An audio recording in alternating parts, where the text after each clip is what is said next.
Hello and welcome, as today we're speaking with Steve, a genealogy speaker, author and columnist, as well as Polaron's director, Eva Hussein, to find out more about researching your European ancestors and family history.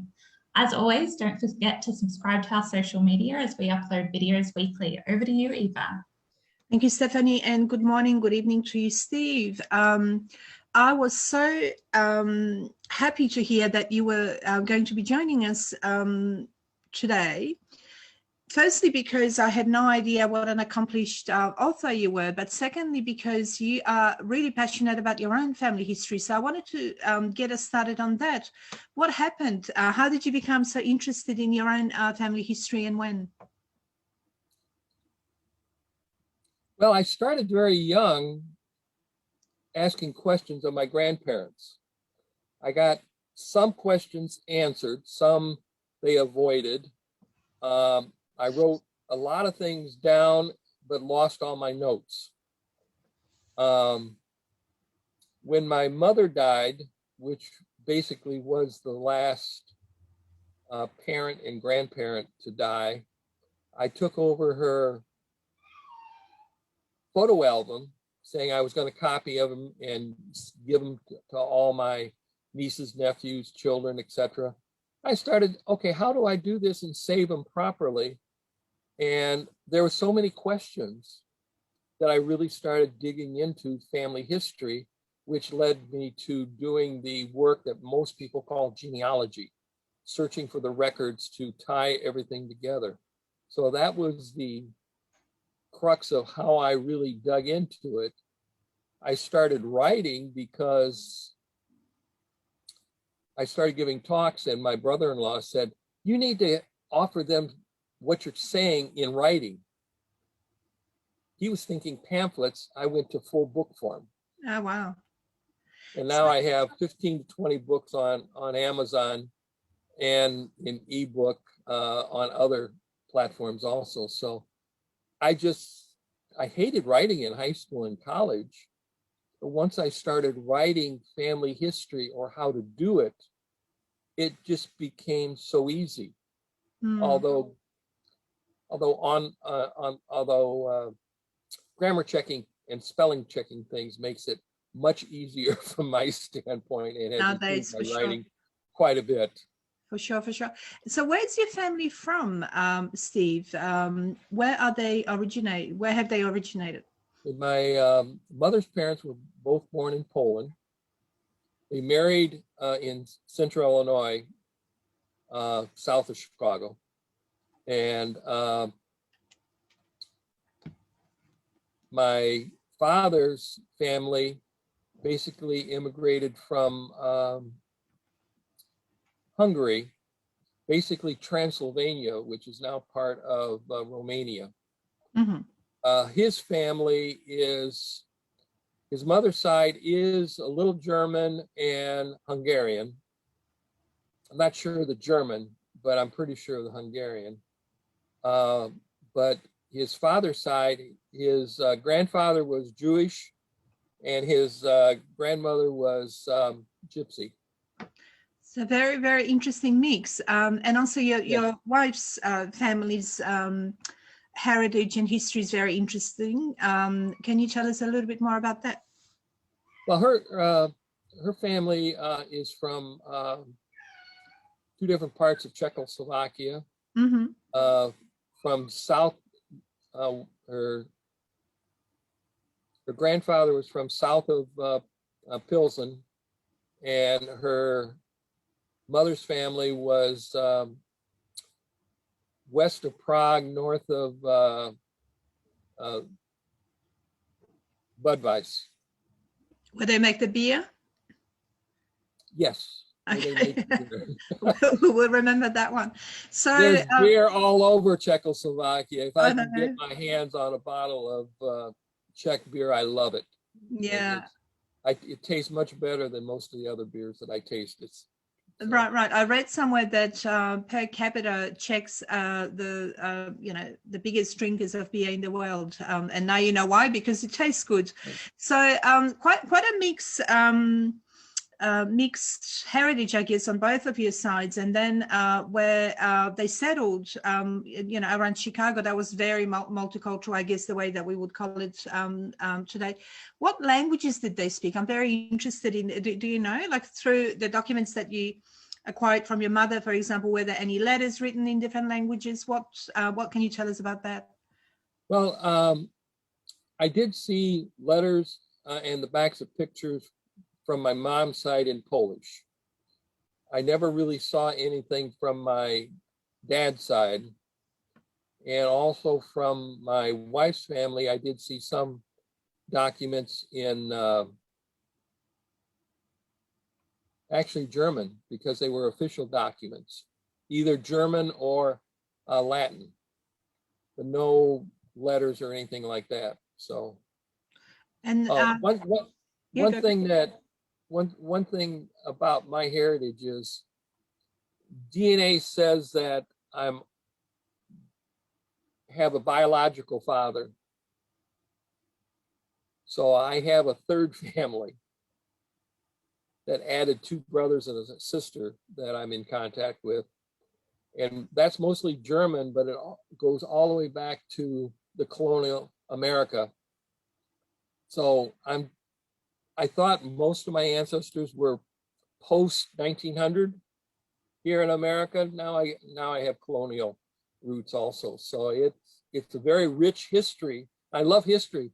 So I'm diving into a lot of American history, doing all these family histories. So it is extremely exciting for me on that part. Yeah, absolutely. And I think for people that are listening to us today, what I'd like to ask you as well, Steve, is given where your family comes from, this really rich mixed heritage, and vis-a-vis your books, which of the books that you've written would you suggest for someone that's just beginning to explore their heritage, whether it's Polish or Czech or Slovak or German? What would you recommend they read? If they're past the beginning stages, because I do have some beginning, basic genealogy and beyond, and also writing or organizing your genealogy to get started. But there's for Polish and Czech, I have 2 books each. One is doing the genealogy, finding the records, and you need to start doing that first. And then also I have a series of books that for the immigrants coming to America. The titles always go Polish immigration to America, Czech and Slovak immigration to America. I also have one for German and also for Irish. Mm-hmm. I also have on the finding the records, both Polish and the Czech genealogy books. I started writing one in German. I'm just probably about 6 to 9 months away from finishing that one. So it's going to take me a lot more research. Because it does take a while. I think, sometimes when people, in my experience anyway, begin research of their family, they start with very little, or sometimes information that's not correct or confusing. And it's not like you can type it into Google and things will pop up. It's really a labor of love. So with the writing of the books that you just mentioned, or actually researching your family history, if you're passionate about it, it can take years to get the information, or sometimes you might not even ever get it. What was the most surprising thing you found out about your own family? I suspected the gypsy, and it was confirmed. I thought my Polish side was all peasants, but both my grandmother and my grandfather have noble ancestors. Poland is very divided, very secretly divided. You're either peasants or you're nobles behind the veil, they say. Behind the veil means that your land was divided so many times that now you have a small holding. You're not a master of a big estate. You maybe have 10 acres. You cannot hire anybody to do all the work. You have to do all the work. And in Poland, the rules of nobility said that if you had to do the work yourself, go out and till the fields, you were no longer a noble. So there's many families that were nobles behind the veil.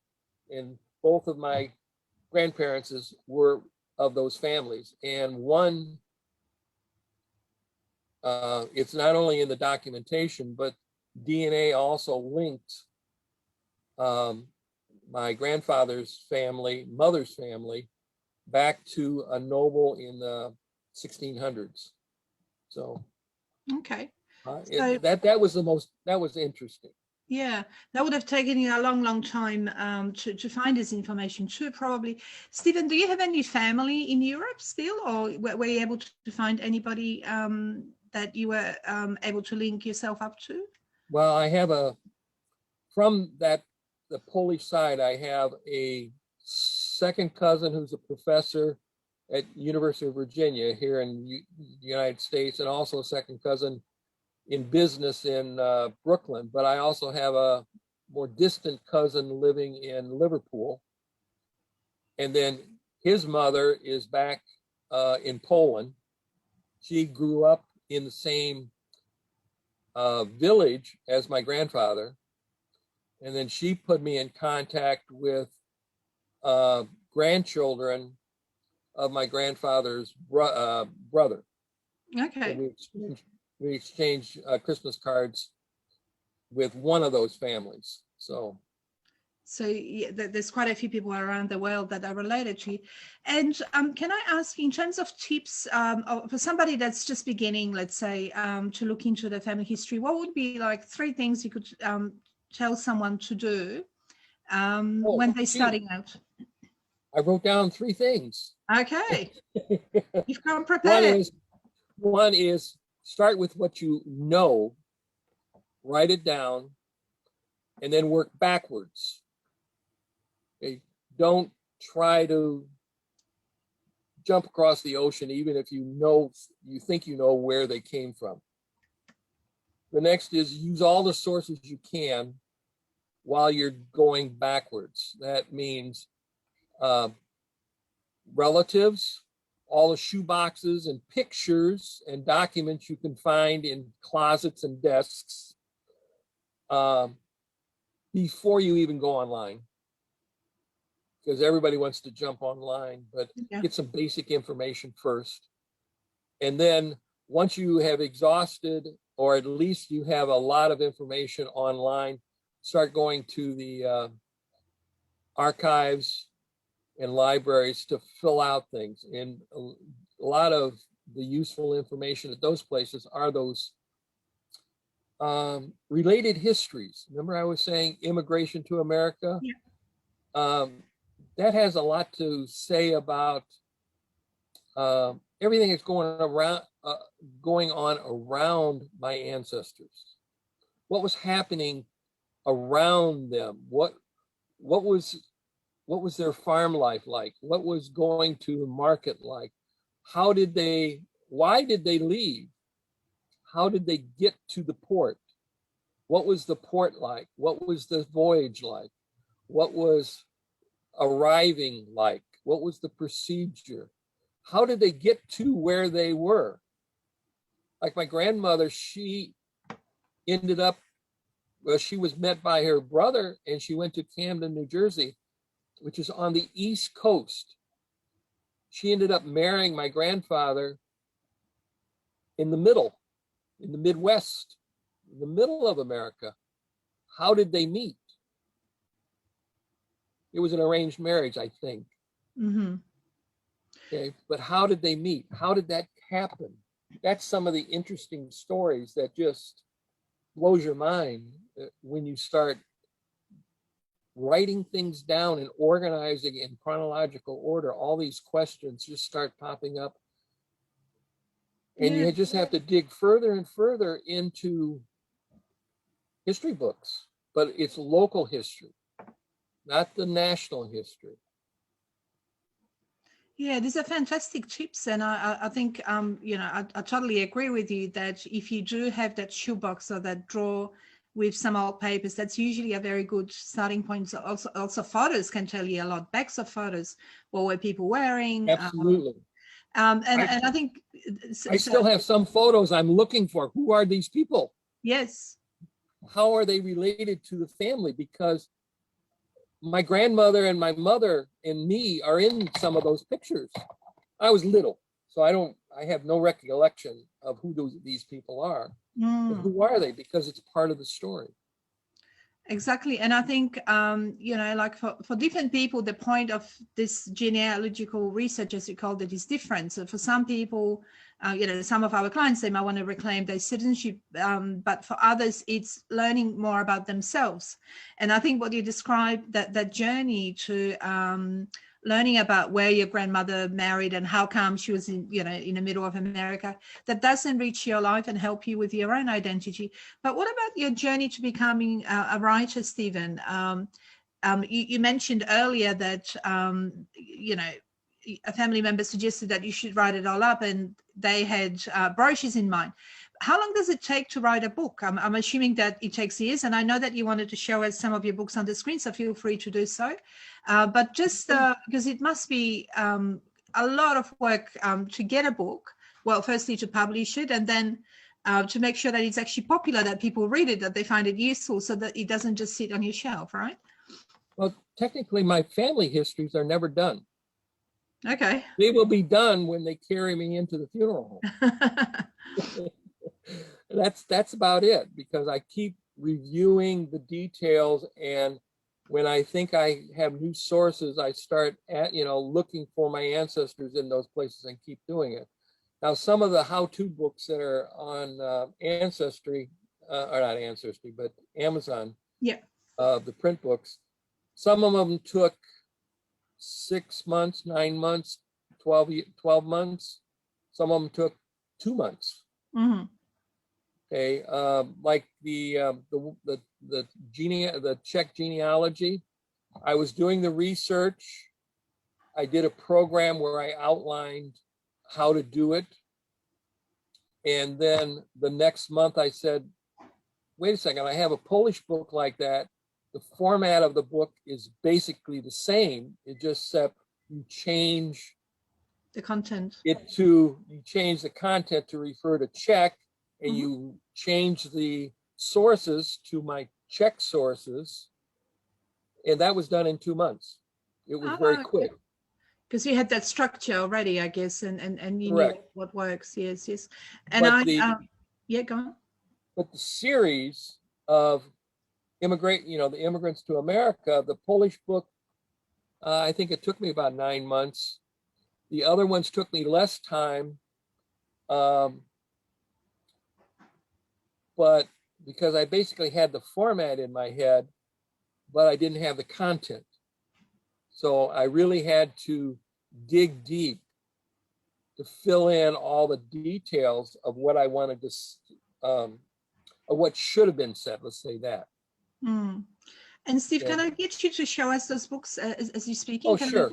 Can I ask you to share your screen? That'd be great. Because one thing I wanted to say as well is that people, and you mentioned that, and I'm so with you on that, that nowadays people look for things on the internet, but having a book that explains the process is so valuable because it slows you down, and I think it gives you that. There we go. Base thinking. This is the series of immigration to America. You can see there's one for Polish, one for German, one for Czech and Slovak, and the other one for Irish. I also have a DNA book. I mentioned DNA proved or uncovered a mystery in my genealogy, and I go through some basics, but this book is short, and I take the science away from it, and I try to explain it in terms all of us can understand. Right. Okay, and then here's one slide that you can see in the lower left is basic genealogy and beyond. And then write your family history. It also says easy steps to organized. Okay. In my doing genealogy, I found that I'm all over the map. And, people are writing down things and they're filing things. And I found that once I started doing summaries of my ancestors and writing down the facts in chronological order, it started being their biography, page by page. And then when I put all of those quote summaries together, started bunching them together for all the different ancestors, they became one big family history. But the summaries helped me organize my information. Mm. So it's very important to do it something like that. And then for these two, there's my Czech genealogy book and my Polish genealogy book. And these are Finding Grandma's Ancestors was one of my first books. The Polish book came out of that format. I have basically most of Europe's countries in brief form, how to do it, just like I did the Czech and the Polish book. And then I have one ebook for helpful hints in translating Polish. I do not read or write Polish. So these are very important tips because I can do a lot of research without understanding. I can even sort through some Polish records in Russian. It's harder, more tedious, but I can do it. And then the memories of Rzadka and my Polish grandmother are just my grandfather and grandmother's stories that I thought everybody should see how an example of a family history or a history of an ancestor should be written, and also get people thinking about doing all that auxiliary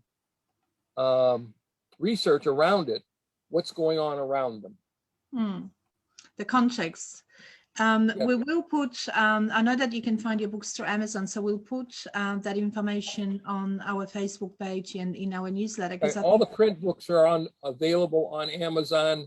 My ebooks are Amazon, Barnes & Noble, Apple, Kobo. So I have a lot of different sources. So if you're in Australia, you can go to, what is it, Angus and Robinson? Yep. They have all my ebooks. Stephen, you're everywhere. That's good. We do have a couple of questions for you, though, and I'll start with, before I hand over... I'm going to kill the share. Right. Before I hand over to Stephanie with one, and that is there somebody in your family that you can hand this to? Because this is like a lifetime of work. And is there somebody in your family that's passionate about genealogy as well as much as you are? I get that question a lot, and and all the genealogists I hang around with have the same question.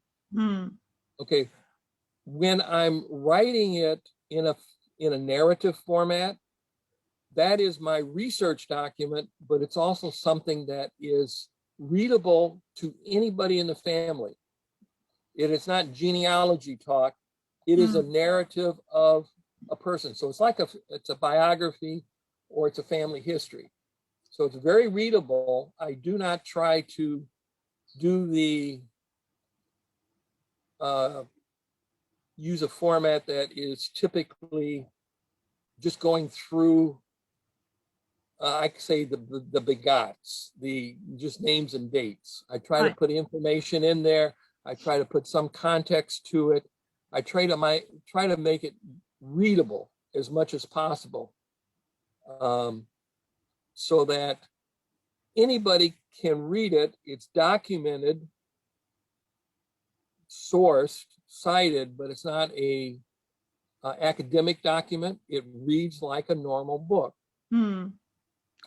I did it that way and publish it in a printed bound book.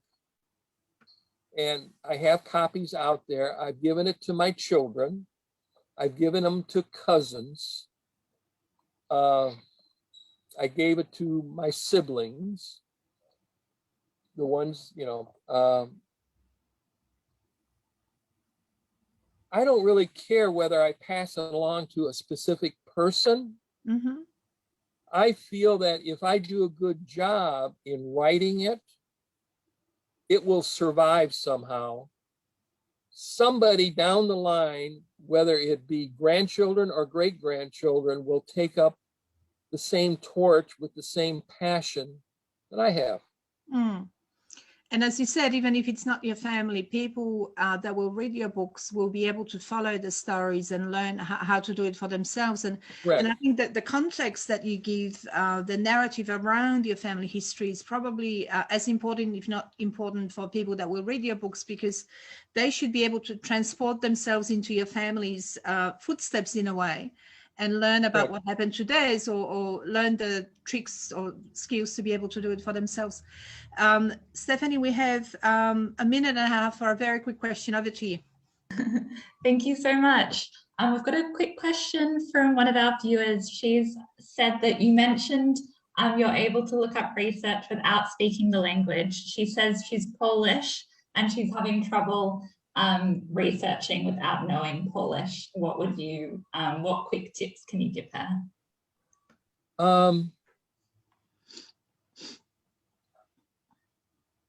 One, the Polish records are in 2 different formats, and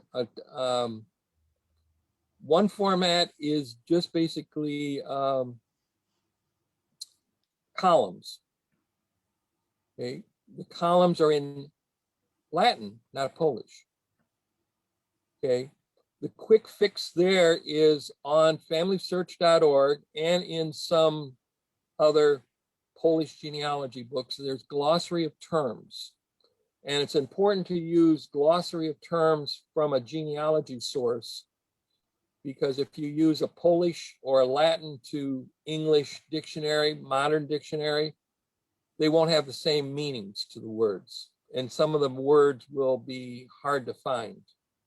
So finding those glossaries, and basically they're word lists on familysearch.org in their Wikipedia pages. And so you can translate the columns. The rest of the information in the columns are names and dates, except where you see an extra word after the father's name. That's his occupation or his status. Look that word up. Or over in the column at the far side is comments. Generally, there's no comments, but if there is, take time to pick through the words to get the meaning, or ask somebody that speaks Polish to tell you the meaning. Great tips. Yeah. The other format is a narrative, which is much harder, but in that format is after 1868, it's in Russian. Hopefully you can jump back to before 1868, which I could, and I found my great-grandparents in records that were in Polish, but I use the indexes at the back of the records to find their names, and then go to the record, verify that it was them, and then it's in a specific boilerplate format. The sentences fall in an order. I was able to pick out names, dates, and things like that and translate them word by word very tediously. If there's something very long, I had paid somebody to translate it, but I had at that point using basic tricks to verify it that was my ancestor. So I wouldn't have to pay for something that was useless to me. Amazing. Lots of really, really good tips. We will be putting links to Steve's books on our social media pages. And I honestly strongly encourage everybody to read them, because they're not just stories of Stephen's family. They're stories about how you can reclaim your own ancestral history. Yes, you can find things on the internet, but as Stephen said, there's some basic things that you should do when you're just about to start out. Before you start looking elsewhere, start with what you know. Stephen, thank you so much for your time this morning. We really appreciate it. Over to you just for the last few words. Well, thank you for having me. It's 7 o'clock at night here, but love it here. And I think we had a wonderful conversation. I wish we could go on all night, because you really hit some passion buttons with me. So I really enjoyed this conversation. It's quite amazing, and we feel very privileged that you spent your evening with us. Thank you so much, everyone, and we'll see you next time. Okay. Thank you. Thank you.